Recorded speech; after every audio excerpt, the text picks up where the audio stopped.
60 minutes en prolongation. Tout a commencé avec George Lucas, il avait un problème. Maintenant, pour décrire son problème, laissez-moi digresser un peu. Quand vous faites une copie d'une cassette audio, disons une copie analogique d'un enregistrement audio, vous obtenez des artefacts de bruit, un sifflement, n'est-ce pas? Nous avons tous expérimenté cela. Eh bien, la même chose se produit lorsque vous faites une copie analogique ou optique d'un morceau de film. Si vous copiez optiquement un morceau de film sur un autre, vous obtenez des sifflements, et dans ce cas, les artefacts de bruit sont visuels. Vous obtenez un cadre sale. Eh bien, quand George faisait le Star Wars original, il devait combiner de nombreux morceaux de film ensemble pour créer un seul cadre. Certains avec les maquettes, d'autres avec les peintures mates, certains avec les personnages humains, d'autres avec les effets spéciaux. Et quand il avait fini de combiner tous ces morceaux de film pour créer un seul cadre de son film, il était sale. Et étant le génie qu'il était, il a pensé, je me demande si je pourrais les combiner numériquement, s'ils pourraient être totalement propres. Parce que quand vous faites une copie numérique d'un enregistrement analogique, c'est parfait. Et il s'avère que si vous faites une copie numérique d'un morceau de film, elle est parfaite, plus nette, plus claire, sans les artefacts de bruit. Alors, George a embauché un type à l'Institut de technologie de New York, Ed Catmull, pour venir et créer un groupe informatique pour lui et résoudre ce problème. Et ils l'ont fait, et George fut le premier à jamais faire cela. Et après que ce problème ait été résolu, George a décidé qu'il avait résolu ce problème et il a décidé qu'il vendrait ce groupe informatique et j'ai fini par les acheter. J'ai rencontré Ed et Ed m'a dit que son rêve était de faire le premier film d'animation par ordinateur au monde et j'ai adhéré à ce rêve, à la fois spirituellement et financièrement. Et ensemble, nous avons fondé Pixar en 1986. 60 minutes en prolongation. Mon modèle de business, c'est les Beatles.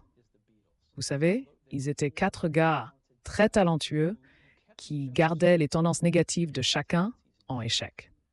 Ils se complétaient et la somme était plus grande que le total des parties. Et c'est comme ça que je vois les affaires. Vous savez, les grandes choses dans les affaires ne sont jamais faites par une seule personne. Elles sont faites par une équipe de personnes et nous avons cela ici à Pixar et nous avons cela chez Apple aussi. Et c'est ce qui me permet de faire cela. Eh bien, vous savez, avec les Beatles, quand ils étaient ensemble, ils ont fait du travail vraiment brillant et innovant. Et quand ils se sont séparés, ils ont fait du bon travail, mais c'était jamais la même chose. Et je vois les affaires de la même manière. C'est vraiment toujours une équipe. 60 minutes en prolongation. En tant que personne, quelle est votre plus grande force? J'ai eu beaucoup de chance de rencontrer des gens incroyablement talentueux et de traîner avec eux. Et c'est ma plus grande force. Et quelle est votre plus grande faiblesse? Vous savez, je pense que nous devons tous être en garde contre l'arrogance qui frappe à la porte chaque fois que vous avez du succès. Avez-vous vécu cela? Oh, bien sûr, bien sûr.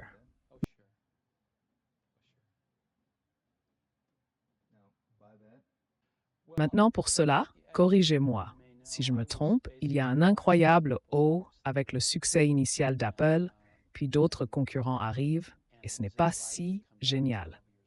Eh bien, comme vous le savez, j'ai été essentiellement viré d'Apple à 30 ans, et j'ai été invité à revenir 12 ans plus tard. Alors c'était difficile quand c'est arrivé, mais c'était peut-être la meilleure chose qui me soit jamais arrivée. Il n'y aurait pas de Pixar si cela n'était pas arrivé. Et donc, vous savez, vous passez à autre chose. La vie continue et vous apprenez quelque chose. Nous sommes à la fin,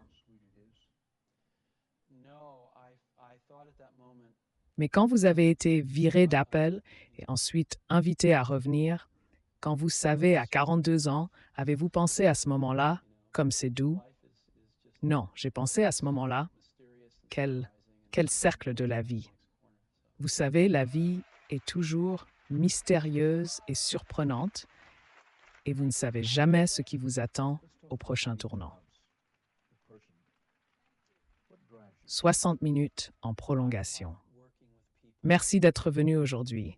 Parlez-moi de Steve Jobs, de la passion.